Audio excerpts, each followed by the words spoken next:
So it's a great film and great opportunity for me. Anil గారు, ప్రతిసారి సంక్రాంతి అనేది ఒక రేసు లాగా మీరు పరిగెడుతున్నారా, పరిగెట్టిస్తున్నారా మిమ్మల్ని సంక్రాంతి రేసులోకి? ఎవరిని? మీరు పరిగెడుతున్నారా కావాలని, లేదంటే ప్రొడ్యూసర్స్ పరిగెట్టిస్తున్నారా సంక్రాంతి రేసులో? అంటే నేనే పరిగెడుతున్నానండి, మొహోటలే. నాకు చెప్పాను కదా ఇందాక, సంక్రాంతి అంటే నాకు ఒక తెలియని ఒక కనెక్ట్ ఉంది. అంటే ఏదో స్కూల్కి హాలిడేస్ ఇస్తే మన చుట్టాలింటికి వెళ్ళి వాళ్ళతో ఇందా చెప్పినట్టు సరదాగా టైం స్పెండ్ చేస్తానని. సో సంక్రాంతికి థియేటర్లో ఉండే వైబ్ వేరు అండ్ వచ్చే ఆడియన్స్ సెటప్ వేరు. చాలా చాలా చేంజ్ ఉంటుంది సంక్రాంతికి వచ్చే ఆడియన్స్ కూడా. చాలా రూటెడ్ నుంచి కింద ఉన్న అందరూ ఫ్యామిలీతో సహా, అమ్మలు, అమ్మమ్మలు, నానమ్మలు, అక్కడ అందరూ సరదాగా ఫ్యామిలీతో కలిసి ఒక సినిమా చూస్తారనుకునే స్పేస్ అది. సో అక్కడ ఒక మనం మంచి ఎంటర్టైనర్స్, ఒక ఫీల్ గుడ్ ఫిల్మ్స్ చేయిస్తే ఇంకా బాగుంటుంది. అండ్ నా జోనరు, నా స్ట్రెంగ్త్ నాకు అక్కడే కనపడుతుంది. సో వై నాట్ అని చెప్పి I'm trying for that. Hope audience మనల్ని ఎంకరేజ్ చేసినంతకాలం విల్ ట్రై ఫర్ దట్. కుదరినప్పుడు మనం ఏం చేయలేం.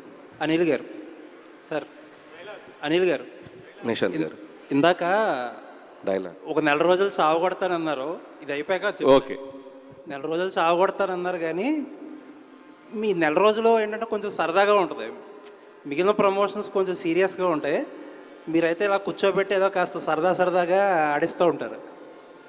అండ్ డైలాగ్ విషయానికి వచ్చే ముందు ఒక 2 జనరేషన్ స్టార్స్, వెంకటేష్ గారు, చిరంజీవి గారు, మనలో చాలామంది వాళ్ళిద్దరిని చూస్తూ పెరిగాం. అసలు the most exciting factor of Sankranti ఏంటంటే వాళ్ళిద్దరిని ఒక స్టేజ్ మీద చూడడం. ఇన్ఫ్యాక్ట్ మీరు చాలా లక్కీ వాళ్ళిద్దరిని డైరెక్ట్ చేయగలగడం. అండ్ వీఆర్ లక్కీ ఇప్పుడు ఏంటంటే ఇద్దరిని కలిసి చూడడం. Eagerly waiting. ఇక్కడ వాళ్ళిద్దరినే తీసుకొచ్చుంటే చాలా బాగుండేది. ఖచ్చితంగా వాళ్ళిద్దరు ఒక స్టేమేజ్కి వస్తారు. అది ఫర్దర్గా వేరే ఈవెంట్లో ప్లాన్ చేస్తాం.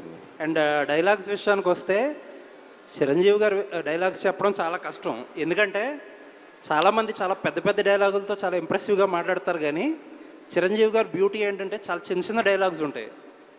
ఆ చిన్న డైలాగ్స్లోనే మ్యాజిక్ ఉంటుంది, అదేంటో అర్థం కాదు. అండ్ మెయిన్లీ గ్యాంగ్ లీడర్లో చేయి చూసావా ఎంత రఫ్గా ఉందో, రఫ్ ఆడిచ్చేస్తా అనే డైలాగ్, కానీ లేకపోతే ముఠా మేస్త్రిలో మరీ స్పీడ్ అయిపోకు స్టోరీ మార్చేస్తా అనే డైలాగ్, చాలా సింపుల్ డైలాగులు. చూడడానికి ఏంట్రా ఇంతే ఉన్నాయన్నారు, కానీ అది ఒక బ్యూటీ యాడ్ చేస్తారు అన్నమాట. అది. అండ్